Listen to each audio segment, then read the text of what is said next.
Well, what's going on, guys? This is Jason here, and welcome back to another edition of the Ultimate Soulsborne tier list. We are now on the Dark Souls 2 section of it, coming from a guy who has put 500 plus hours into the game, has soul level 1 them, and all that jazz. All that fun stuff, right? So, in case you missed it, and you're looking at the tier list now and you're like, well, you already did Dark Souls 1. Well, in case you don't know, it's the ultimate tier list. So I'm going to be going video by video, game by game, and I'm going to rank all of the bosses in the game in whichever fashion order that I feel like. And for those of you who don't know, closer to the named bracket, so such as, like, we'll use Amazing for example. In the video, I discussed why I liked Nito over Manus. That is why they're the way they are. So in this order, I like Gwyn more than Sif, and I like Sif more than Quelaag. So there's going to be a little bit of objectivity to this. If you haven't seen my original video, I suggest to watch that because that's where I explain how and why the tier list is the way it is. And it's going to be that way all the way through. And I also made a disclaimer that I have not played Sekiro. I will be playing Demon Souls, but I'm not probably going to put Sekiro on this list. Mainly because, well, one, I have to beat the game, and two, it doesn't play anything like a Souls game. It's like its own standalone game. So if I were to do a tier list of Sekiro bosses, it would have to be on its own terms. So, yeah, this is the Dark Souls 1 tier list. And if you haven't seen that video, go watch it. You might see some placements, and you're going to be like, why are they there? Yada, yada, yada. You can go check it out in the video that I posted before, if you just so happen to stumble upon the Dark Souls 2 version. So, for those of you that are returning, same criteria, and if you need to know what the criteria is, go check out the original video, or just watch the intro of it. It explains it. But yeah, we're going to move on to DS2. And to give a quick synopsis on how I feel about DS2, I think it's a game that gets way more hate than it should. I don't think it's as bad of a Souls game. It's just an 8 surrounded by a bunch of 10s, and it's actually really fun on Soul Level 1. And I would encourage people to try it, because it requires you to explore a lot more, a lot earlier, and I feel like it offers a different gameplay experience that's really fun. So we're going to do that for the list, and we're just going to scroll up and down, go to the bosses, yada, yada, yada. And they're not put in order, so you don't have to worry about it. But we'll start from the bottom. The Rotten. The Rotten is one of the 4 great souls, in probably one of the worst areas in the entirety of Souls, being the Black Gulch. I don't think the Gutter's that bad, but the Black Gulch. And the Rotten was a fight that I always really liked on a lore standpoint. I think his presentation's cool. The music in his boss room's really, really cool. But that's about as far as it goes. He doesn't have much for mechanics. He doesn't have much for, I don't know. I like how he is presented. He just doesn't have a lot of moves. He doesn't have a lot of different attacks. He kind of can just roll to the right and beat up on him a little bit. You can get rid of his arms, which is cool. And he does have a projectile-esque attack when he slams down his machete, and it shoots, like, the black curse thing around. But the hitboxes for that are terrible, so I never ever want to look at it. He has a cool AoE attack. Unfortunately, he's just a boss that lacks. He doesn't have a lot going for him, except for lore. And yeah, that's about it. Executioner's Chariot. You're going to see this crop up a lot in Dark Souls 2, but a really cool idea of a boss, but executed pretty poorly. I would probably put here, though. I do like doing the Executioner's Chariot. The fight itself isn't all that great, but to get to the fight's pretty fun. You know, dodging the skeletons, killing the necromancers, and then you're getting your way to hit the lever, so the the gate can come down, and the Executioner's Chariot gets hit, and the Executioner dies, and you fight the horses. I think that's pretty cool. That's a really cool setup, and they did a good job with that. Aside from that, the fight's pretty lackluster, doesn't really have a lot going on, and its run back is bullshit. So, yeah, that's where I'm going to put Executioner's Chariot. Skeleton, oh my god, look at this lineup of fucking bosses. Alright, Skeleton Lords. This fight's terrible. I'm not a fan of congregation fights. There's only one in the series that I actually thoroughly enjoy, and we'll get to that soon. But I wouldn't even throw that higher than meh. Skeleton Lords have a cool lore, and essentially you fight 3 Necromancer skeletons, and each time you kill one, a wave of either skeletons will come in, or a nerfed version of Bone Wheel skeletons will come in, so on and so forth. The fight turns into like a giant congregation fight with a lot of skeletons coming after you, basic mobs, and they all share a health bar. It's not fun. It's boring. Very boring. The boss arena is cool, I guess, and you shouldn't die more than one time, so a run back isn't really warranted, but the run back's not too bad. It's just a not good fight. There's nothing going on in it. You just go in there, you mow down a bunch of skeletons, and leave. Yeah, not good.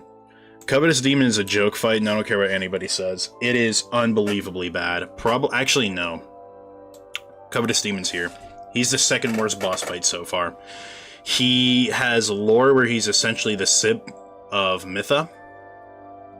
And he wanted to impress her by consuming a lot and getting bloated. And he went from being a humanoid to a demon. That's why he looks the way he does. And he kind of just flops around, has a few different attacks, but they don't amount to anything. I don't know what they were thinking of making this fight. And I guess the cool thing that he has is his grab attack, where he'll de-equip everything, like he'll eat you and, you know, yada yada yada. But in order for that like attack to actually happen, you'll be standing there for like 2 minutes.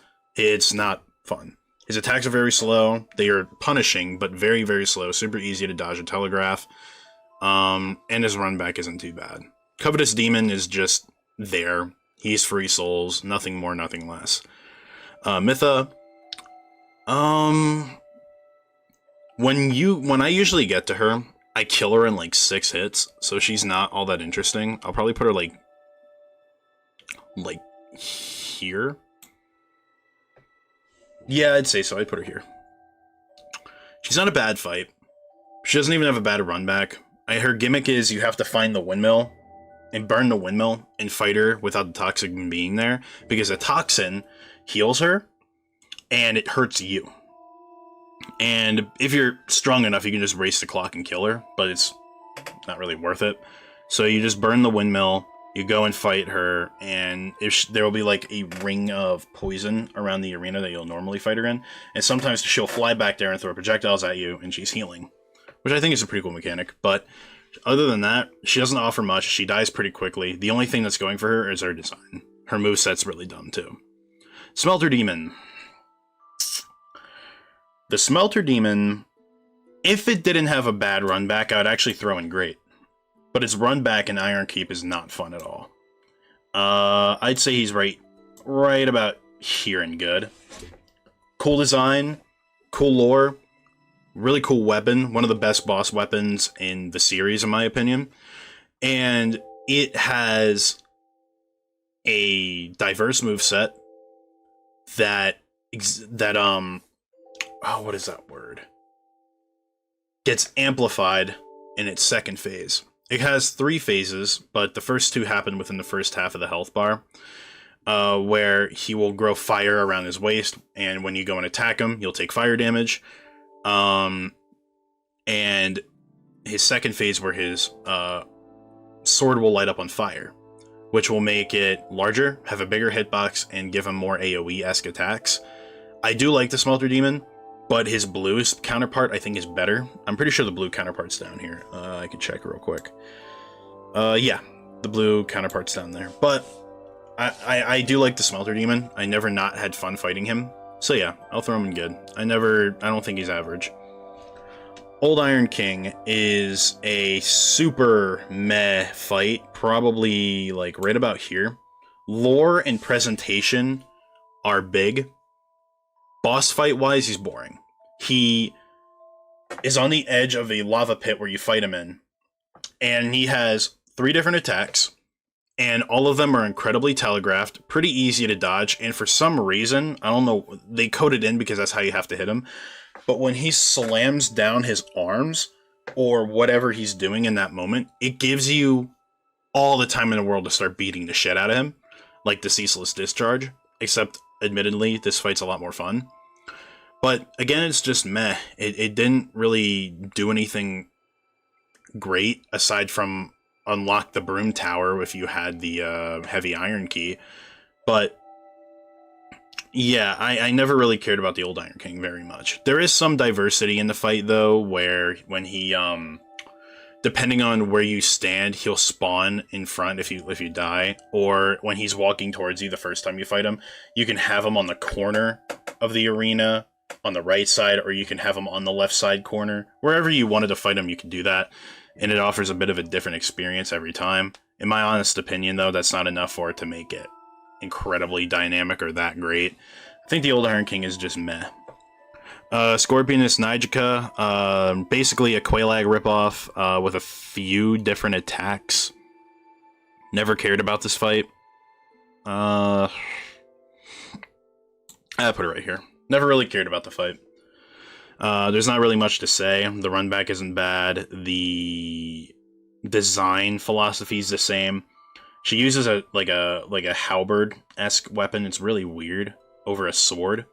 And it's a scorpion back, which offers different attacks, but it's almost essentially the same fight, overall. But it's just a lot worse, because there isn't really a lot compared to when fighting Quelaag. Royal Rat Authority. This is the fight that I think is the worst in the entire series. Never once in my entire life have I ever gotten more pissed off at a video game than when I had to fight the Royal Rat Authority. It is a terrible fight.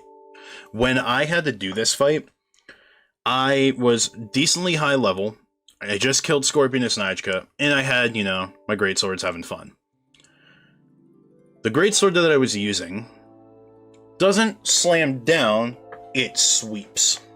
And for some reason, if you're using a weapon that sweeps, it doesn't hit the little fucks on the ground. And those little fucks have the worst status effects of all time. They hit you before you can hit them, almost always, and the second one of them are aggroed, the actual boss, which is like a rip-off, rotting version of Sith, jumps down to fight you. It's not a good fight. The only redeeming quality that this fight may have is that once you die, you can just walk right back into the arena, but it's super fucking spammy. It is not fun to do, and you can't even pick off the little rats in the room with a bow. You can't. The second you shoot one, big dog comes down and he's ready to fight you. It's dumb. It's a very bad fight. At least with Beta Chaos, I can make progress. With Royal Rat Authority, I have to do it all over again. Bullshit. I fucking hate Royal Rat Authority. Prowling Magus and Congregation. Again, Congregation fights are not my thing, and they will never be, and this fight is especially one of them. It's a lot of basic mobs in a room, with them being uncommon looking, with a really good piece of lore, being the last surviving of Seldora, but that's about it, right? And you go in, and it's just a bunch of mummied-like people crawling or shuffling towards you, and then you got two magic users that heal, and then another main magic user that does two moves. He will cast a spell at you, and then when you get close to him, he'll do an AoE, but he'll have nothing else. That's it. It's a bad fight. Terrible fight. You get through it, free souls. You get a Titanite slab out of it, which, I mean, I guess that's enough for me to put it at the back of trash, but it's no different than the Skeleton Lords. The Last Giant. This fight gets way too much flack, but I think it's a pretty average fight. I think it's fun. When you go through it, lore-wise, and the lore is really, really good with the Last Giant and Giant Lord, it's a fun little test for the player, and I like how he rushes straight towards you anytime you fight him. He has a diverse enough moveset to keep it fun, keep it fresh. Has probably my favorite cutscene out of the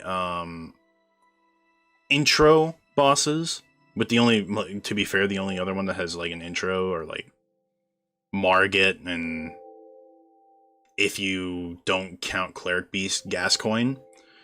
But I like the Last Giants more than them because there's a lot to it that will be explained to you as the player as you play on, and I like that. I think it has a really cool design. I like the I just love the fight. It's really, really cool. But it's just average overall. It's a tutorial boss. It's not to be anything crazy. Not as good as the Asylum Demon, but it is a pretty average fight. Duke's Dear Freya. I love this fight. I'll put it right here. Duke's Dear Freya is my favorite of the Lord bosses. It's a spider-like boss that has spiders in its arena that will not be an issue if you go in with a torch. And it has 2 heads. And you can bait the one head to attack while you run around and hit the other head. And if you do it consistently, or you do it in this way that kind of keep yourself on your toes, it's pretty fun. I would recommend doing it without the torch and play yourself timed. It's really fun when you're trying to run around and hit the head a few times and get away from the spiders. It's not like aggravating. It's not. It's more fun. I do like that because the spiders in DS2 are not too bad. In my opinion, it's a way better version of ROM, a more fun and more engaging version of ROM, and Duke's Dear Freya has a lot of different attacks to keep the fight interesting if you want to approach it different ways. The only gripe that I have is that I'm pretty sure it shares the same boss music as the Dragon Riders, and it should have gotten its own theme, being its own lord, but that's okay. I also like the fact that you could fight the Duke's Dear Freya early in the level. I'm pretty sure you have to New Game Plus it, but you can fight her early on in the level and get her health down to 2/3 before you fight her again, which I think is pretty cool. Twin Dragon Riders. Yeah, poor. Not a good fight. It's a rehash of a fight that already wasn't really that good to begin with, which is the, Dragon Rider. And the Twin Dragon Riders just don't really do much. The one Dragon Rider that presents itself as an issue is the one that's perched up with a great bow that you knock down and can kill in like 3 hits because it's unbelievably weak. But let's say you were... but here's why I like really, really don't like the fight. On the Soul Level 1 run, he was annoying.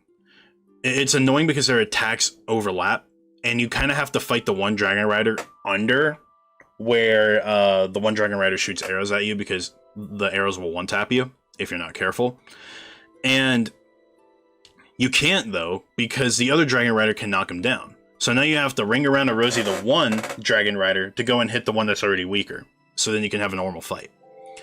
And the Dragon Rider that's already attacking you with the halberd at the start will never get off your ass, no matter what. So it's already really hard to do, or you might be hit trading. It's a shit fight, overall. Demon of Song. Again, a great idea, executed poorly. However, I do like it more than the Chariot.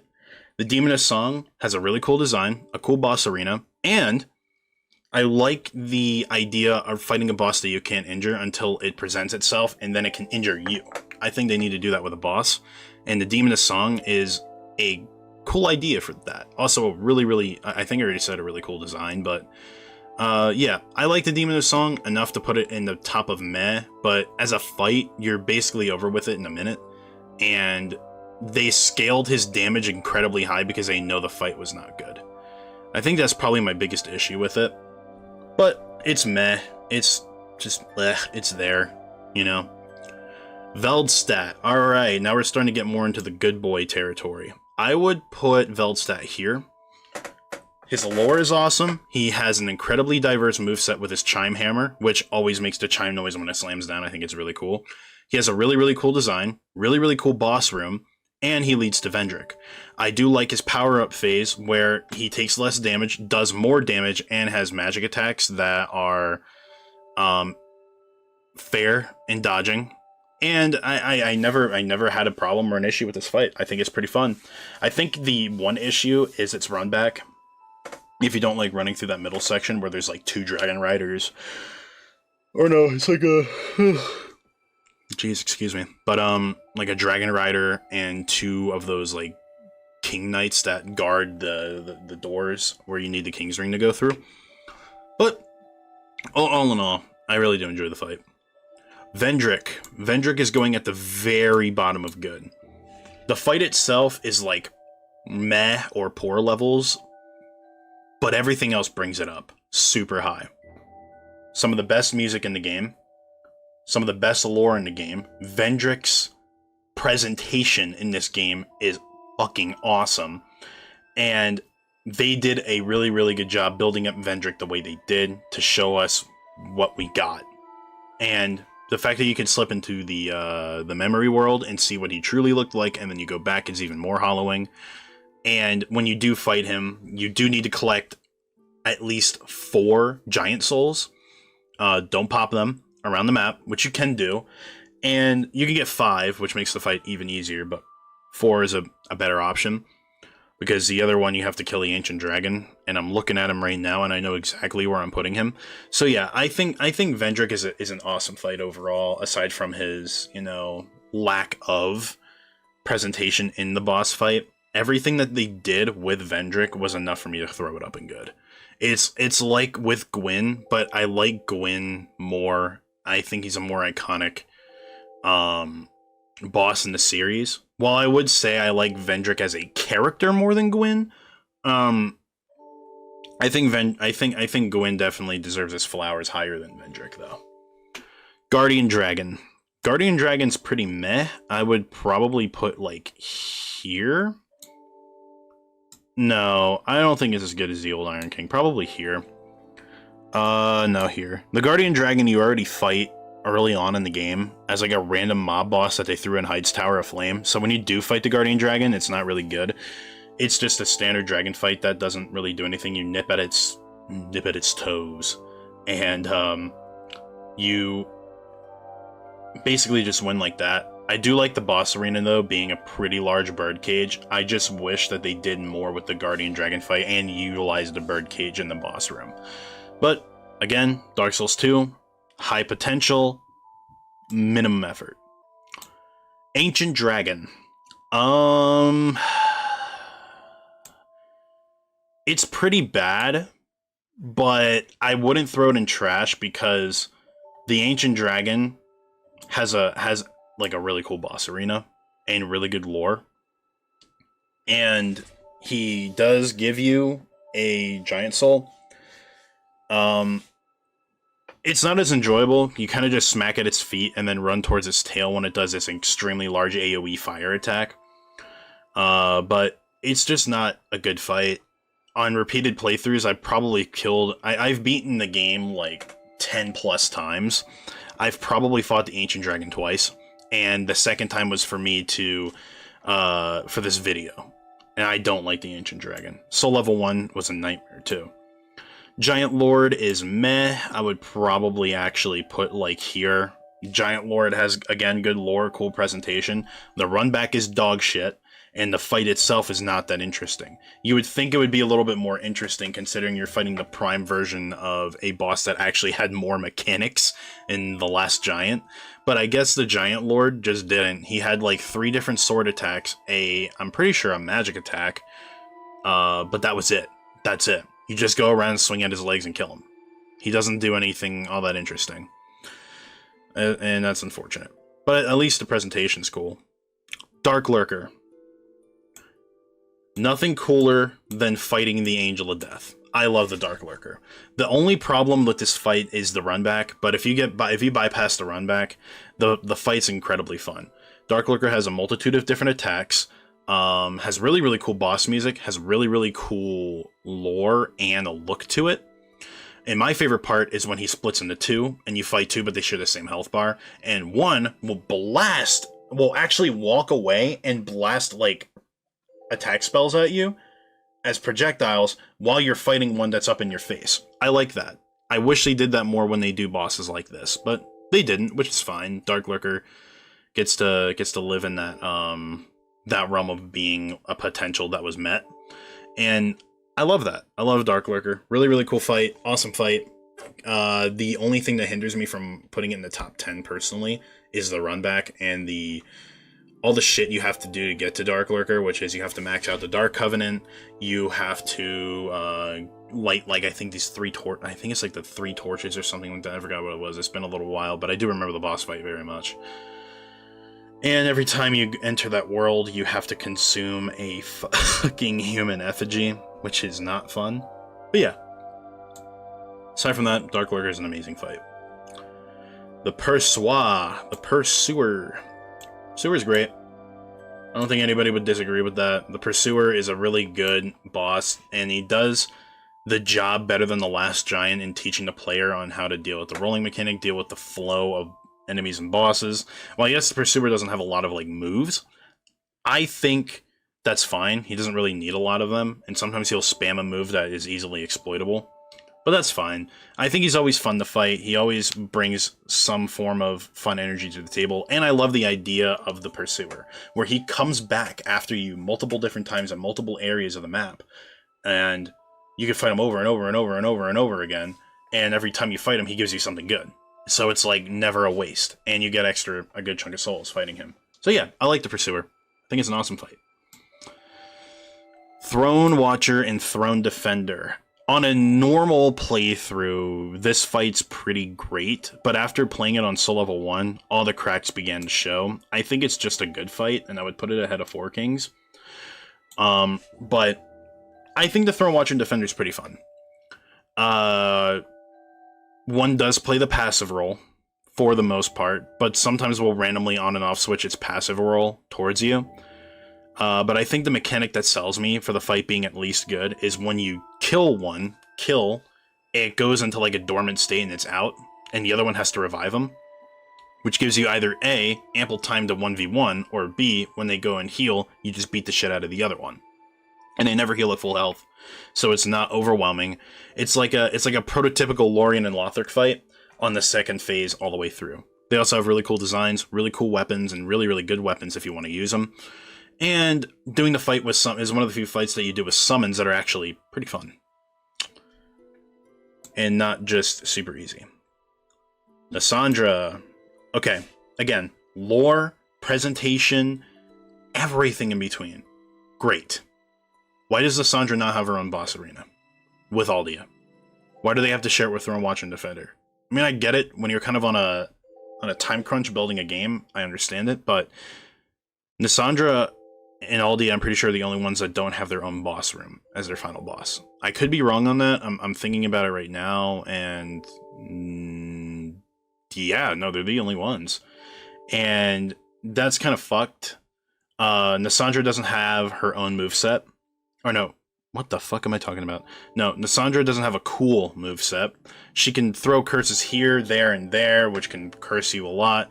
You walk away from her, she'll do one of her only 2 projectile attacks. You get close to her, she'll do the same 2 different attacks with her scythe. She's very one-dimensional and kind of just stands around, and it's not a very grandiose-esque fight in its own right. It feels empty, and not in like a good empty for lore's sake. But I think everything else pulls it up at least here in average. But yeah, I don't really like it all that much. Aldia is meh. The lore is the only thing that's good about Aldia. Everything else is terrible. The boss fight's terrible. The moveset that she has, while being varietized, is not fun to deal with.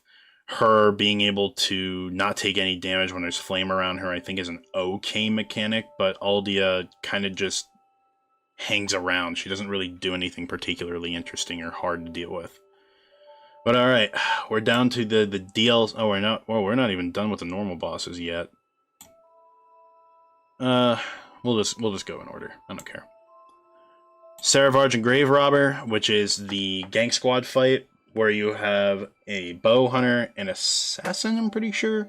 Or no, he's a swordsman, and an infinite stamina Havel. This fight is not good.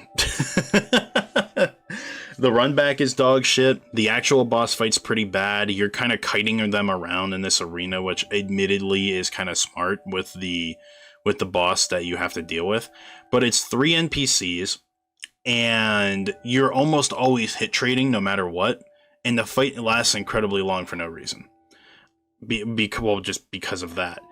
And I'm not a fan of being able to attack, but they're still able to hit me, even though I'm using a big-ass greatsword and I'm smacking them. Havel is understandable, but why am I dealing with that when I'm fighting the bow guy?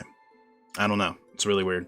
But yeah, aside from that, fight's poor, never a good fight, always a bad run back. It's just And I get it, it's a co-op area, but who is going to want to beat a boss in co-op, you know? Alana. I would put her right here in Great. She has a really, really cool and diverse moveset. She can summon either pigs, skeletons, or Veldstat, and if she decides to summon Veldstat, the fight becomes incredibly fun. It's one of the few times where they accidentally turn it into a really good gank fight, where Veldstat's an aggressor, and he'll be on you, while Alana kind of just chills in the back, and she'll have a telegraphed teleport attack that she'll use on you. But it keeps the fight interesting, and it keeps the flow going. Alana doesn't also have that much of health, so it's not overwhelming. And on top of all of that, she has really, really cool lore, and a really awesome boss arena that is gatekeeping the final boss arena for Sin the Slumbering Dragon. So, for me, I think Alana is a great fight. Top of great, as a matter of fact. A really, really fun showcase of Dark Souls 2's maximum potential. Sin. Okay. Sin the Slumbering Dragon. I don't know. I would probably put here. I think the fight's better than Veldstat, and the lore is really good, but I don't know if I like Sin over Calamite. Sin's gimmick is being toxified, where when you hit him with a weapon, your durability goes to shit. And I think that's a really, really cool mechanic. And I wish that they did something like this again with other bosses, but I get why they didn't. Sin is a very fun fight, though. He's pretty aggressive. Him flying around, dodging his attacks are very, very fair. There's never really any unfair or lingering hitboxes with him. Some hitboxes are a bit mucky, but you're already trying to fight him clunky when you're up his ass with a sword, so you can't really expect much, and Calamite's not really any better in that regard. So, yeah, I would probably put Sin here. Also, Sin has a pretty easy run back. But I never had a problem. Sin is number 2 out of the 4 dragon fights in the entire series that I actually thoroughly enjoy. The Aged Smelter Demon. The better version of the original Smelter Demon. Delayed attacks, bigger hitbox, faster, more health, more fun, harder run back, arguably, and better lore. It's just that little bit better than the Smelter Demon. I would say, honestly, it has the harder run back by a good margin, but regardless, they're both on the same level of boss quality. Doesn't really change anything. Fume Knight, my personal favorite from... If I were to look at it objectively, he would be like number 2 or number 3 as the best fight in DS2. But he's my personal favorite. He has my favorite lore in the game. He has one of the easiest runbacks. The bonfire is right there. A very dynamic and fun fight. There's a lot that you can do with him. And obviously, the fight becomes pretty easy once you understand his moveset. But his second phase is incredibly fun to fight against. His sword becomes powered up, the Fume Knight sword, and he can 2-tap you, but in a fair enough way. And you have just enough time for heals, and there are hitboxes that are incredibly tight. However, I think my one issue with the Fume Knight is that I feel like he should have gotten a little bit more presentation and a better boss arena.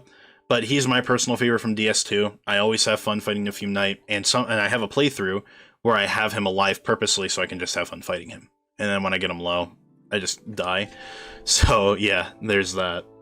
I love the Fume Knight, though. Top 10 for sure. Sir Alone.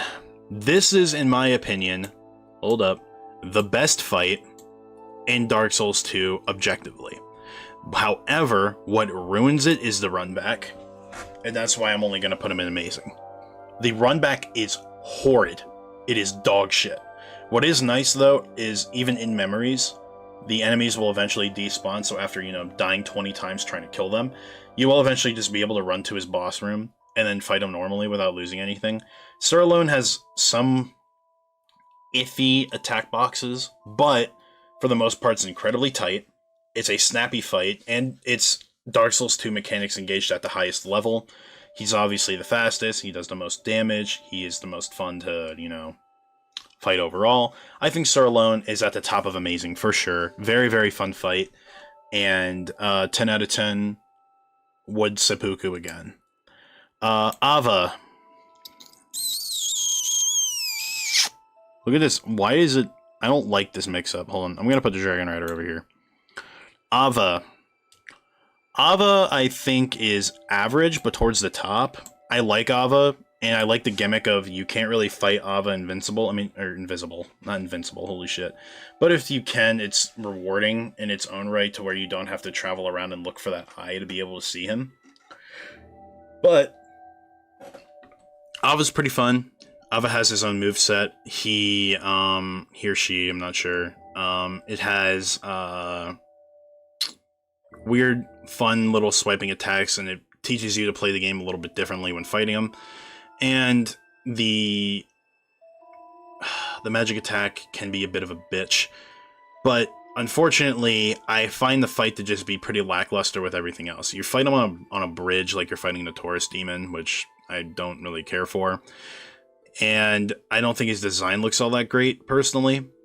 But aside from that, I think he's pretty average. He's pretty alright. He's pretty alright. Ludden Zolin. The dreaded... Hold up a second. The dreaded Frigid Outskirts run back ruins this fight so badly. I will put this fight here. It's a reskin fight of Ava, but there's two of them, and one can heal itself, and one will jump in when the other one's at half. The run back to this fight kills it, because this fight is a bit difficult, and if you die, you have to make that whole Frigid Outskirts trek again. And I've seen and I know people in my life who have lost their minds in the Frigid Outskirts area, and I'm one of them. Ludden Zolin is not a good fight either.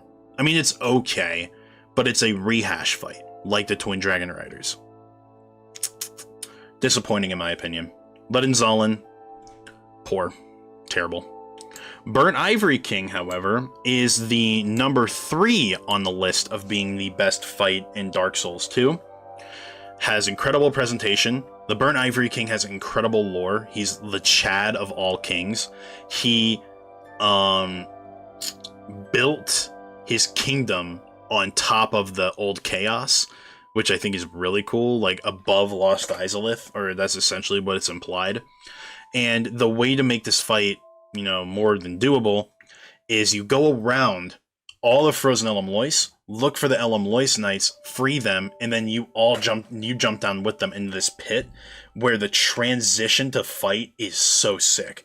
Then they all land in formation, and then you guys fight Charred Lois Knights, and it's like this raid-esque fight where it's like a war going on, and your knights will eventually close up the holes to where, if you do it right, you still have one knight left with you fighting the Ivory King.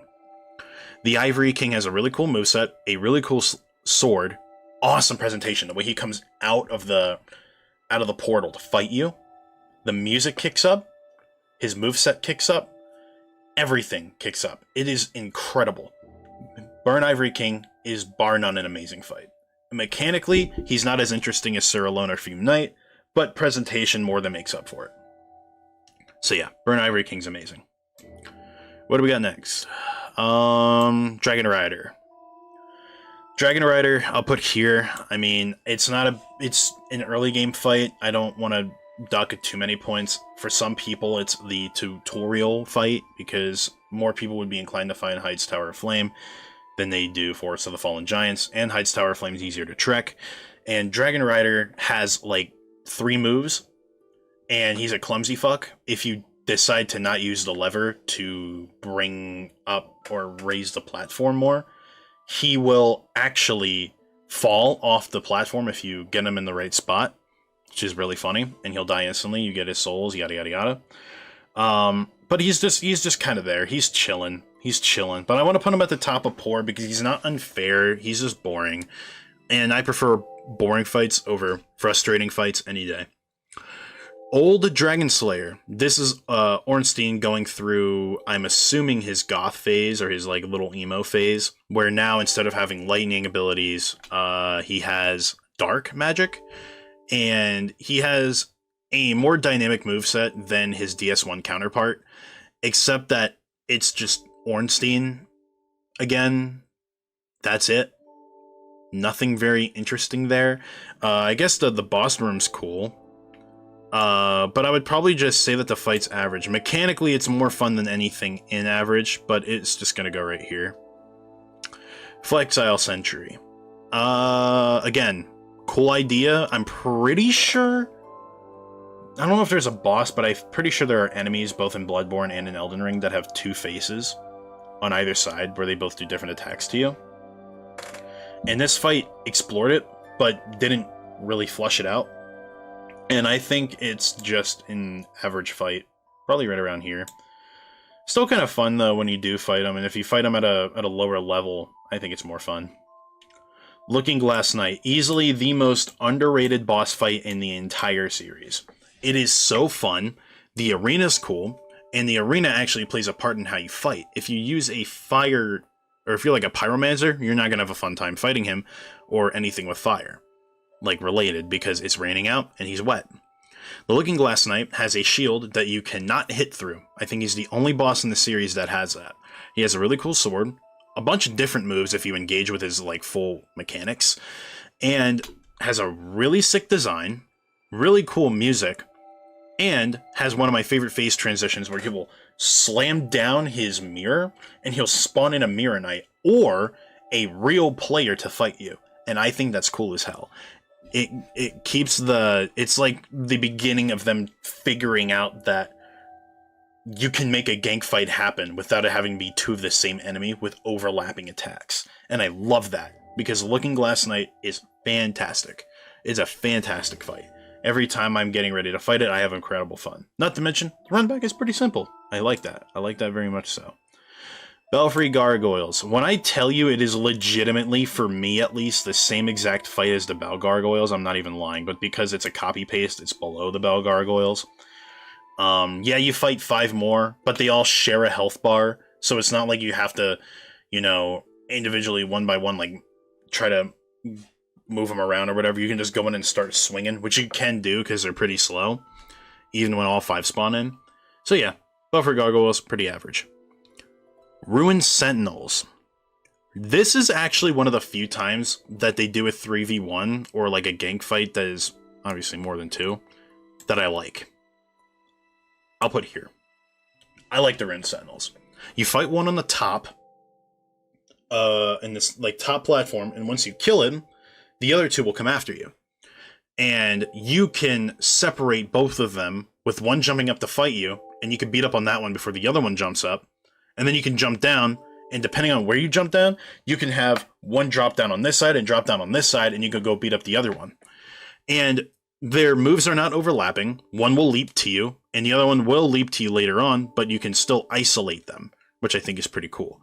When they're using their projectile attacks by throwing their shields, that gives you more time to deal with them. But I found the fight to be pretty doable, even when fighting 2 of them next to each other. They have easily telegraphed attacks, and they don't overlap each other too hard to where you can't roll through them or get away from them. It's not an unfair fight. I think it was one of the most fun fights to do on Soul Level 1 on top of that. Ruined Sentinels, good fight to me. Lost Sinner. Hold on. Before we do the Lost Sinner, because this one's going to be a little bit more complicated, we'll just put the Royal Rat Vanguard here. It's literally rats. Just a bunch of rats. That's it. There is nothing into this fight. It's a congregation fight, but it's fucking rats, and only one of them affects the health bar, and he has the highest status effect attack when he hits you, which is bullshit, and it's stupid. It's a little cheap way to make the fight a little bit more difficult and on your edge. And you want to know how you can tell this rat apart from the other ones? A fucking mohawk. A mohawk. It's dumb. Yeah. Shit fight. Lost Sinner. Now, Lost Sinner is my second favorite for sure. Out of the, you know, out of the 4 lords. Or Primal Bonfire bosses. And I would argue that the Lost Sinner is above average. I think the Lost Sinner is here and good. Actually, right out here. I think it's there and good. I love the Lost Sinner. The lore is great. The arena room and how you can, you know, light up the room before you fight her is pretty cool. Her design, super sick. Some of her hitboxes are very lingery, or they're pretty big for what they are, and I'm pretty sure, and I feel like that's unfair. But the Lost Sinner has always been very fun, and I love the Lost Sinner.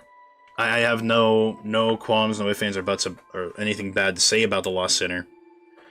And yeah, I just love the Lost Sinner. That's all I gotta say. It's a fun fight, and it's also just really good lore. And I'm kind of like a broken record with it, but I don't know. Lost Sinner was always really good.